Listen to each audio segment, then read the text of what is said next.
యువగళం సభకి ఆహ్వానించిన జాతీయ అధ్యక్షులు కింజరాపు అచ్చెన్నాయుడు గారికి, రాష్ట్ర తెలుగుదేశం అధ్యక్షులు కింజరాపు అచ్చెన్నాయుడు గారికి, తెలుగుదేశం జాతీయ అధ్యక్షులు శ్రీ నారా చంద్రబాబు నాయుడు గారికి, యువ నాయకులు, తెలుగుదేశాన్ని ముందు తరంకి నడిపిస్తున్న యువ నాయకులు శ్రీ నారా లోకేష్ గారికి, వేదిక పైనున్న తెలుగుదేశం పెద్దలకి, తెలుగు మహిళలకి, తెలుగుదేశం కార్యకర్తలకి, తెలుగుదేశం నాయకులందరికీ పేరు పేరున నా హృదయపూర్వక నమస్కారం. ఈ వేదిక పైన ఉన్న జనసేన నాయకులకి, పిఏసి చైర్మన్ నాదెళ్ల మనోహర్ గారికి, ఇక్కడికి వచ్చేసిన జన సైనికులకి, సభకు మద్దతుగా వచ్చిన వీర మహిళలకి నా హృదయపూర్వక నమస్కారం. మా సోదరులు, సోదర సమానులు శ్రీ నందమూరి బాలకృష్ణ గారికి నా ప్రత్యేక నమస్కారం. ఈ సభని, యువగళాన్ని సభ ఇలా జరుగుతుంది, నన్ను ఆహ్వానించాలని ప్రతిపాదన వచ్చినప్పుడు నేను నాదెళ్ల మనోహర్ గారికి ఒకటి చెప్పాను. 220 రోజుల పైచిలుకు పాదయాత్ర చేసి 3000 కిలోమీటర్ల పైగా నడిచి 97 నియోజకవర్గాలు ప్రత్యక్షంగా అక్కడున్న ప్రజల కష్టాలన్నీ, సాధక బాధలు తెలుసుకొని, ఇది లోకేష్ గారి రోజు, ఇది ఆయన రోజున ప్రత్యేకించి ఆయనే ఉండాలి తప్ప ఇంకా వేదిక పైన నేను ఉండడం సబబా అంటే కాదు, మీరు ఖచ్చితంగా ఉండాలి అని లోకేష్ గారు మనస్ఫూర్తిగా నన్ను ఆహ్వానిస్తే 4 దశాబ్దాల సుదీర్ఘ అనుభవంతో ముఖ్యమంత్రిగా, ప్రతిపక్ష నాయకులుగా శ్రీ నారా చంద్రబాబు నాయుడు గారు ఆహ్వానం మేరకు మనస్ఫూర్తిగా నేను ఈ ఆహ్వానాన్ని మన్నించి ఇక్కడికి వచ్చాను. పాదయాత్ర జగన్ గారి పాదయాత్ర లాంటిది కాదు, ఇది బొగ్గలు మీరే పాదయాత్ర కాదు, ఇది కష్టాలు తెలుసుకున్న పాదయాత్ర, మాటలతో ఉన్న పాదయాత్ర కాదు, చేతలతోటి చూపించే పాదయాత్ర. అలాంటి పాదయాత్రని చేసిన లోకేష్ గారికి మనస్ఫూర్తిగా నా ధన్యవాదాలు తెలుపుకుంటా ఉన్నాను. ఒకసారి నాకు పాదయాత్ర చేస్తున్నప్పుడు చాలా అసూయ ఉంటుంది. నేను నడుద్దామంటే నాకు నడవనిచ్చే పరిస్థితి ఉండదు. పాదయాత్ర వల్ల చాలా అనుభవాలు ఎదురవుతాయి, చాలా మందితో సాధక బాధలు తెలుసుకోవచ్చు, కష్ట సుఖాలు పంచుకోవచ్చు. అలాంటి అవకాశం నాకు లేనందుకు ఈరోజు నాకు చాలా బాధగా. అలాంటి నాకు రాని అవకాశాన్ని లోకేష్ గారు దిగ్విజయంగా చేయటం, పూర్తి చేయడం నాకు చాలా ఆనందంగా ఉంది. మన ఆంధ్రప్రదేశ్ స్ఫూర్తి భారతదేశానికి చాలా కీలకమైనది. ఈ రోజున భాషా ప్రయుక్త రాష్ట్రాలు ఏర్పడ్డాయి అంటే పుట్టి శ్రీరాములు గారి బలిదానం, త్యాగ ఫలితం. ఆయన స్ఫూర్తి వల్ల ఈ రోజున మనకి భాషా ప్రయుక్త రాష్ట్రాలు ఏర్పడ్డాయి. సో భారతదేశానికి మనం చాలా స్ఫూర్తినిచ్చిన నేల ఇది. అలాగే ఐఏఎస్లు, ఐపీఎస్లు ఉమ్మడి ఆంధ్రప్రదేశ్కి రావాలని ఉవ్విళ్ళూరేవారు. ఈ ఐఏఎస్ అకాడమీల్లో, నైనిటాల్లో ఉండే అకాడమీస్లో ప్రతి ఐఏఎస్ అధికారి చెప్పేది ఆంధ్రప్రదేశ్ ఒక మోడల్ స్టేట్, అది అక్కడికి వెళ్ళాలి. ఈ రోజున అలాంటి ఆంధ్రప్రదేశ్ ఎందుకు వెళ్ళకూడదో ఆ మోడల్ కింద అయిపోయింది ఈ జగన్ గారి నాయకత్వంలో. నేను చంద్రబాబు గారు జైల్లో అన్యాయంగా పెట్టినప్పుడు నాకు చాలా బాధ కలిగింది.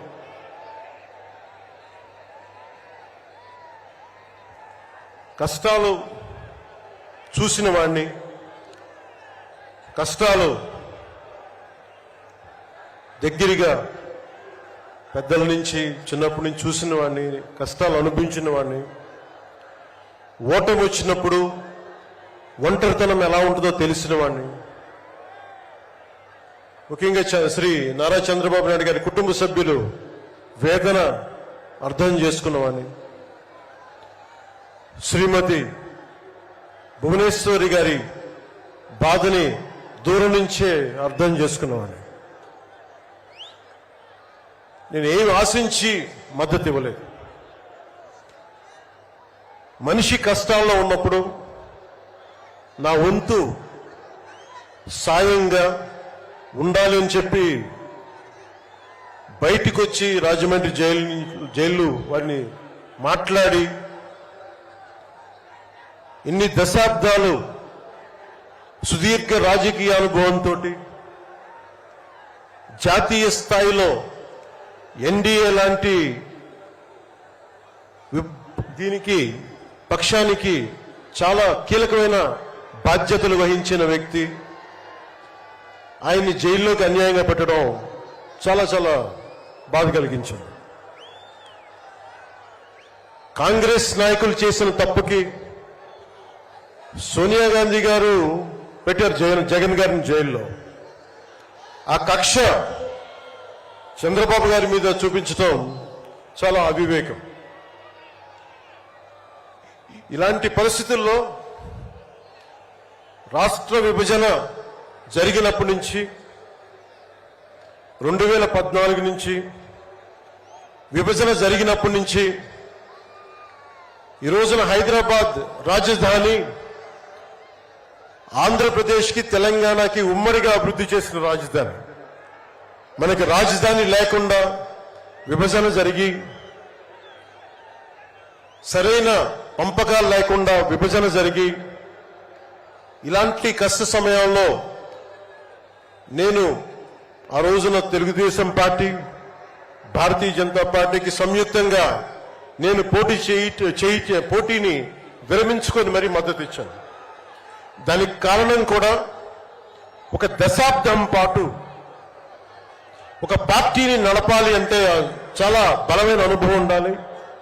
కూర్చొని అనుభవంతో భవిష్యత్తులో పార్టీ చాలా అవసరం అని చెప్పి నేను ఒక దశాబ్ద కాలం పాటు ప్రత్యక్ష రాజకీయాల్లో ఉందాం అని ఆలోచించి ఆ రోజున తెలుగుదేశం పార్టీకి మద్దతు తెలిపాం.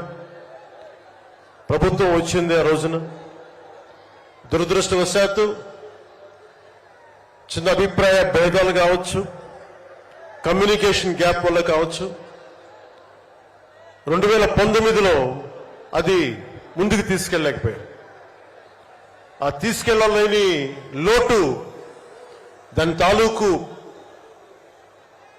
రియాక్షన్ వైఎస్ జగన్ ప్రభుత్వం వచ్చేసింది. నేను ఏ రోజున కూడా ఒక దశాబ్దం కాలం పాటు చాలా సుదీర్ఘమైన అనుభోగిలో రాజకీయాలకు ఈ ఆంధ్రప్రదేశ్కి కావాలి. నా వంతు కృషి నేను మద్దతు ఇద్దామని ఆ ప్రయత్నంలో మనం మిస్ అయ్యాం. దాన్ని ఈ 2024 మనం ప్రభుత్వాన్ని స్థాపిస్తున్నాం, మార్పు తీసుకొస్తున్నాం, జగన్ని ఇంటికి పంపించేస్తున్నాం. నేను వింటుంది 25 మంది ఎమ్మెల్యేలని మార్చారు, ఇంకొక 80 మంది మొత్తానికి కలిపి 80 మంది ఎమ్మెల్యేలు మారుస్తున్నారని నేను వింటా ఉన్నాను. మార్చాల్సింది ఎమ్మెల్యేలు కాదు, ఈ రాష్ట్ర ముఖ్యమంత్రి జగన్. నాకు జగన్ మీద వ్యక్తిగతంగా నాకు అసలు కోపం లేదు. నిజంగా ఒక బలమైన ఆధిక్యతతోటి ముఖ్యమంత్రి అయ్యి ప్రభుత్వాన్ని సమర్థవంతంగా నడిపి ప్రజలకి మేలు చేయాల్సిన వ్యక్తి కూల్చివేతలతో మొదలుపెట్టాడు. ప్రత్యర్థుల్ని ఇబ్బంది పెట్టే విధంగా ప్రతి ఒక్కరిని ఎదురు తిరిగితే ఏంటని ప్రశ్నిస్తే వారిని కేసులు బనాయించి ఇబ్బంది పెట్టే పరిస్థితుల్లో ఈ ముఖ్యమంత్రి ఉంటే నేను ఇలాంటి ప్రభుత్వం ఉంటుందని నేను ఊహించలేదు. ఆయన స్వయంగా ప్రమాణ స్వీకారానికి నన్ను ఆహ్వానించినప్పుడు వారికి ఒకటే తెలియజేశాను, మీరు చాలా సమర్థవంతంగా పరిపాలించండి, ప్రజలకి మేలైన ప్రభుత్వం ఇవ్వండి, మేము ఒక పార్టీగా ప్రజల పక్షాన్ని వహించి సద్విమర్శే చేస్తాం అని అంటే చెప్పి ఆయనకి నా శుభాకాంక్షలు తెలియజేశాను. కానీ దురదృష్టవశాత్తు ఈ వ్యక్తికి కక్ష సాధింపు వ్యక్తి, ఎవరు ఒక మాట అనకూడదు, ప్రజాస్వామ్యం అనే ఒక పదానికి విలువ తెలియదు, ఏదైనా మాట్లాడితే దాడులు చేయించడం, చాలా నీచంగా తిట్టించడం, ఇన్ని దశాబ్దాల ఆంధ్రప్రదేశ్ రాజకీయ చరిత్రలో ఏ ఒక్క నాయకులు కూడా వైఎస్ రాజశేఖర రెడ్డి గారితో కలిపి కూడా ఏ ఒక్కరు కూడా ఇంటిలో బయటికి రాని ఆడపడుచుల్ని తల్లుల్ని ఒక్క మాట లేదు. ఎవరు కూడా నాయకుల్ని తిట్టారు, విమర్శలు చేశారు, దిగజారుడిగా మాట్లాడి ఉండొచ్చేమో, కానీ ఇంటిలో బయటికి రాని ఆడపడుచుల్ని ఇంటి పట్టునే ఉండి బయటికి రాని తల్లుల్ని చాలా నీచంగా విమర్శించే ఈ సంస్కృతి జగన్ నాయకత్వంలో ఈ వైసీపీ ప్రారంభించింది. ఎంతమంది కన్నీళ్లు పెట్టుకున్నారు, ఎంతమంది స్త్రీలు బాధపడ్డారు. ఒకటే అనిపిస్తుంది, వ్యక్తికి అడగాలనిపించినప్పుడు ఇంట్లో ఉన్న తల్లికి చెల్లికే విలువ ఇవ్వనేవాడు మన ఇంట్లో ఉన్న ఆడపడుచులకి ఏం గౌరవిస్తాడు? ఇంట్లో తల్లికి చెల్లికి విలువ ఇవ్వనేవాడు 30,000 మంది ఆడపిల్లలు అదృశ్యం అయిపోతే ఏం పట్టించుకుంటాడు? మొన్న 22 ఒక సంవత్సరంలోనే ఎన్సీఆర్బీ డేటాలో దాదాపు 10,000 మంది ఆడపిల్లలు అదృశ్యం అయిపోయారు ఒక సంవత్సరంలోనే. నేను మాట్లాడుతున్నప్పుడు డేటాతోటే మాట్లాడతాను. 2.5 సంవత్సరాల క్రితం వైసీపీ వాలంటీర్ వ్యవస్థలోని కొంతమంది ఒంటరి మహిళల మీద, ఆడపడుచుల మీద డేటా సేకరిస్తున్నారు. దీని మీద మీరు మాట్లాడండి అని చెప్పి చాలా మంది పెద్ద స్థాయి వ్యక్తులు నాతో మాట్లాడినప్పుడు దాదాపు ఇన్ని వేల మంది, 30,000 మంది పైచులకు ఆడవాళ్ళు అదృశ్యమైపోయారు, మీరు మాట్లాడండి అని చెప్పినప్పుడు నేను నమ్మలేదు.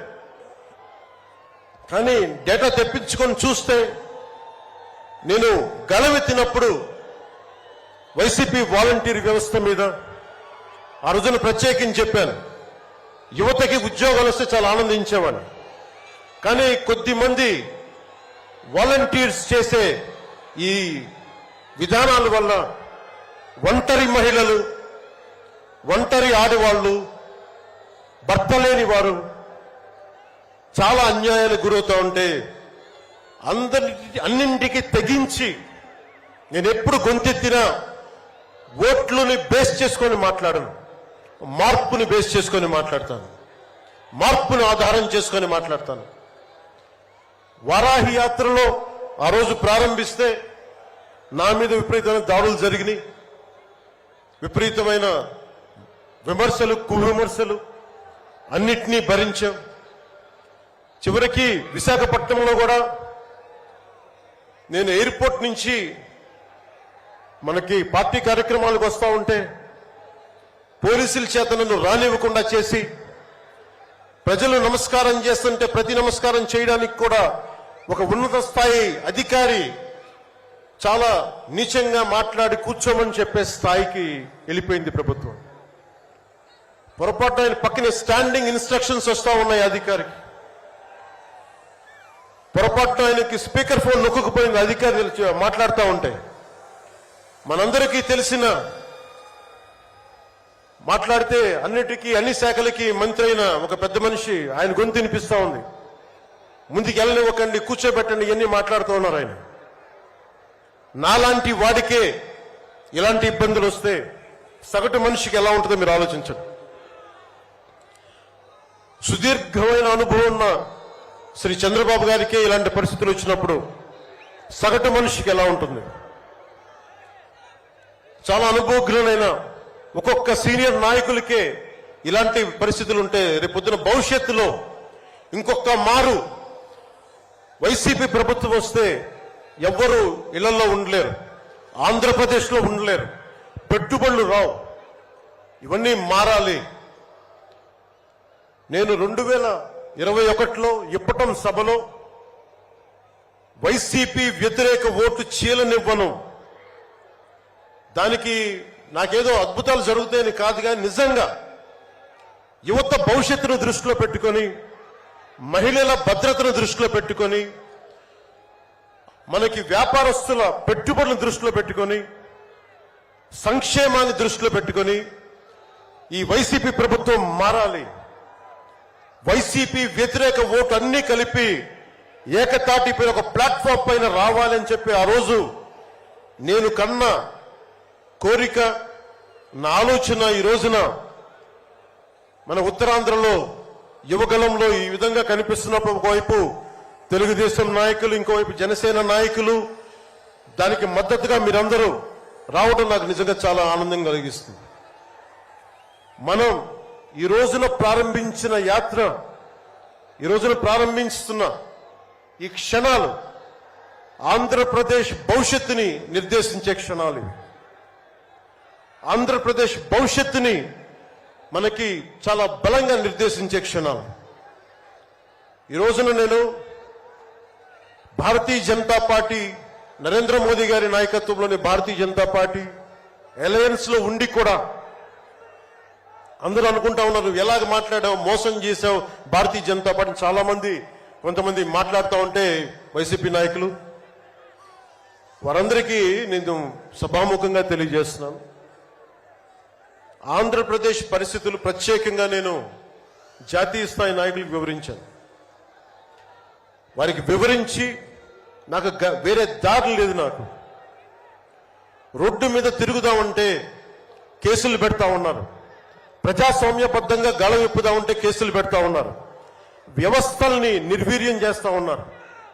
ఒక చిన్నపాటి సినిమా టికెట్లకు కూడా కూర్చోబెట్టి మొత్తం చీఫ్ సెక్రటరీ దగ్గర నుంచి ఎంఆర్ఓల దాకా వాడి ప్రజా వ్యవస్థలను దుర్వినియోగం చేస్తా ఉన్నారు. నాలాంటి వాడికి సమస్యలు ఉన్నప్పుడు భవిష్యత్తులో ఆంధ్రప్రదేశ్ అంధకారానికి గురవుతుంది. దయచేసి మీరు ఈ గఠబంధన్ని, ఈ పొత్తుని మీరు మనస్ఫూర్తిగా మీ బ్లెస్సింగ్ కావాలి అని చెప్పి నేను అమిత్ షా గారికి తెలియజేశాను. నేను వారు ఎంతవరకు ఒప్పుకుంటారో నాకు తెలియదు, కానీ నా మొదటి ఆఖరి ప్రయత్నం కూడా ఆంధ్రప్రదేశ్ భవిష్యత్తు బాగుండాలి అంటే ఎక్కడి నుంచి మనుషులు రారు, మన భవిష్యత్తుని మనమే నిర్మించుకోవాలి, మనమే కొట్లాడాలి. అలాంటి ఆంధ్రప్రదేశ్ భవిష్యత్తుకి వైసీపీకి నాయకులు అందరని చెప్పట్లేదు, కానీ గూండాగర్దీ చేసేవాళ్ళు, క్యారెక్టర్ అసాసినేషన్ చేసేవాళ్ళు, ఆడపడుచుల్ని అగౌరవపరిచేవాళ్ళు, వీరందరికీ సభాముఖంగా చెప్తున్నాం, ఇది ఈ రోజున మేము ఎన్నికల పొత్తు చాలా కీలకమైంది. మనం కనుక ఈ పొత్తు పెట్టుకోకపోతే భవిష్యత్తులో రోడ్ల మీదకొచ్చి కర్రలు కత్తులు పట్టుకొని వైసీపీ గూండాలతో కొట్టాడాల్సి వస్తుంది. నేను కేంద్రంలో ఇదే చెప్పాను, ఈ రోజున కనుక మనం ఈ పొత్తును పెట్టుకోకపోతే నాతో సహా వైసీపీ గూండాలని ఎదుర్కోవడానికి ఒక కర్రో కత్తో పట్టుకొని మేము కూడా రోడ్ల మీదకి వచ్చి మేము వీధి గొడవలు క్రియేట్ చేసుకు మేము వచ్చి రక్షించుకోవాల్సి వస్తుందని చెప్పి నేను ప్రత్యేకించి కేంద్ర నాయకత్వానికి చెప్పాను. ఎందుకంటే భవిష్యత్తులో ఇంకొకసారి వైసీపీ వస్తే నేను 2019లో కూడా చెప్పాను, ప్రతి కొండని కోనని వీళ్ళు దోచేసుకుంటారని. వీరికి ప్రజాస్వామ్యం మీద గౌరవం లేదు వీరికి. అందుకని ప్రత్యేకించి ఈ పొత్తుని సాధ్యమైనంత ఎక్కువ కాలం ఉంటే ఆంధ్రప్రదేశ్ భవిష్యత్తు నిలదొక్కునే వరకు ఇది ఉండాలి పొత్తుని మనస్ఫూర్తిగా నేను ఆకాంక్షిస్తున్నాను. నేను భవిష్యత్తు నేను కూర్చునేది రోడ్లు కానీ సోదరులు లోకేష్ గారు చెప్పారు, జనసేన ఆలోచన విధానంతో మేమందరం మాట్లాడుకున్నాం. భవిష్యత్తులో ఉమ్మడి మేనిఫెస్టో కూడా రిలీజ్ చేస్తాం. దాంట్లో ముఖ్యంగా నేను చెప్పదలుచుకుంటుంది ఇన్ఫ్రాస్ట్రక్చర్, రోడ్లు కానీ, హెల్త్ కేర్ కానీ, primary health care centres, secondary health care centres, tertiary health care centres, అలాగే మనకి యువతకి ఉపాధి అవకాశాలు, గవర్నమెంట్ ఎంప్లాయీస్ కి సిపిఎస్ రద్దు మీద ఎలాంటి నిర్ణయం తీసుకోవాలి, రెబీరో గారు పెట్టినట్టుగా పోలీస్ రిఫార్మ్స్ ఇంప్లిమెంటేషన్, అలాగే టీచర్లకి ఉద్యోగాల భర్తీ, రైతులు, కౌలు రైతులు, ఉద్యానవన రైతులు, సెరికల్చర్ రైతులు, ఆక్వా రైతులకి లాభసాటిగా ఎలా ఉండాలి, ప్రభుత్వ పాఠశాలలు, సంక్షేమ హాస్టల్ స్థితిగతుల్ని ఎలాగ మార్చాలి, అంగన్వాడీ కార్యకర్తలకు ఎలాగ ఉండాలి, అండగా ఉండాలి, పంచాయతీల్ని ఎలా బలోపేతం చేయాలి, మత్స్యకారులకి, గిరిజనులకి, దళితులకి ఎలాంటి పథకాలుంటే వారి జీవితాలు మరింత మెరుగవుతాయి, అలాగే చేనేత కార్మికులకి ఎంత అండగా ఉండాలి, వైద్యం అందుబాటులోకి ఎలా తీసుకురావాలి, సంఖ్యాబలం లేని బీసీ కులాలకి ఎంత అండగా ఉండాలి, వీటన్నిటి మీద చాలా లోతైన ఒక ఎక్సర్సైజ్ చేస్తా ఉన్నాం. దీన్ని బేస్ చేసుకొని ఒక ఉమ్మడి కార్యాచరణకు, ఉమ్మడి ప్రణాళిక నారా చంద్రబాబు గారు మేము కలుసుకొని వచ్చే ఇలాంటి పెద్ద సభలో, రానున్న పెద్ద సభలో ఒకటి సంయుక్తంగా దీన్ని రిలీజ్ చేస్తాం. ఈరోజు నేను ప్రత్యేకించి నా మాటని, ఇది లోకేష్ గారి రోజు కాబట్టి, ఆయన కష్టపడి ఆయన రోజు కాబట్టి నేను నా ఉపన్యాసాన్ని కుదించే మాట్లాడుతున్నాను. ముగింపు వాక్యాలుగా నేను మాటకి, మైత్రికి చాలా విలువనిస్తాను. కష్టాలు వస్తే ఒంటరితనం ఎలా ఉంటుందో అనుభవం ఉన్నవాణ్ణి. తెలుగుదేశం ఆది నాయకులు కొండంత కష్టంతో ఉన్నప్పుడు వారు, వారి కుటుంబం, వారి పార్టీ కార్యకర్తలు, వారి పార్టీ నాయకులు మీరు కొండంత కష్టంలో ఉన్నప్పుడు నేను అర్థం చేసుకున్నవాణ్ణి. వ్యక్తి ప్రయోజనాలు, వర్గ ప్రయోజనాలు, పార్టీ ప్రయోజనాలు అన్నిటినీ దాటి ఒక తోటి మనిషిగా, ఒక సాటి మనిషిగా నేను మీకు అండగా నిలబడ్డాను. దాన్ని ఏమి ఆశించి చేయలేదు. నేను ఆశించిందల్లా 5 కోట్ల మంది ఆంధ్రప్రదేశ్ ప్రజల భవిష్యత్తుకి బలంగా నిర్మించడానికి మనం సంయుక్తంగా కలిసి రావాలని ఒక ఆలోచన తప్ప నేను ఏ ఆలోచన పెట్టుకోలేదు. ఈ మైత్రి, ఈ స్ఫూర్తి అందరూ సమిష్టిగా వచ్చే చాలా సంవత్సరాల వరకు దీన్ని కాపాడుకోవాలని ఆశిస్తూ నా ఉపన్యాసాన్ని ముగిస్తున్నాను. మీ అందరికీ పేరు పేరున ధన్యవాదాలు తెలుపుకుంటూ, ఇందాక లోకేష్ గారు చెప్తున్నట్టుగా హలో ఏపీ చెప్పుకుందాం ఒకసారి. Hello AP, hello AP. వైసీపీకి బాయ్ బాయ్ చెప్దాం, మన ప్రభుత్వాన్ని స్థాపించుకుందాం, భవిష్యత్తు నిర్మించుకుందాం అని తెలియజేసుకుంటూ మీ అందరికీ పేరు పేరున ధన్యవాదాలు తెలుపుకుంటూ తెలుగుదేశం జనసేన మైత్రి వర్ధిల్లాలి, ఇది చాలా అద్భుతంగా సాగాలని మనస్ఫూర్తిగా కోరుకుంటూ దీనికి బీజేపీ అధినాయకత్వం సంపూర్ణమైన ఆశీస్సులు అందజేస్తారని మనస్ఫూర్తిగా ఆకాంక్షిస్తూ సెలవు తీసుకున్నాను. జై హింద్. పవన్ కళ్యాణ్ గారి నాయకత్వం, పవన్ కళ్యాణ్ గారి నాయకత్వం, పవన్ కళ్యాణ్ గారి నాయకత్వం. ధన్యవాదాలు పవన్ కళ్యాణ్ గారు. తరువాత సభ నడిపించవలసిందిగా పయ్యాలు కేశవ్ గారిని కోరుతున్నాం. అందరికీ నమస్కారం. ఎవరి కోసం మన ఈ ఎదురు చూపులు? ఎవరి కోసం? ఎవరి స్పీచ్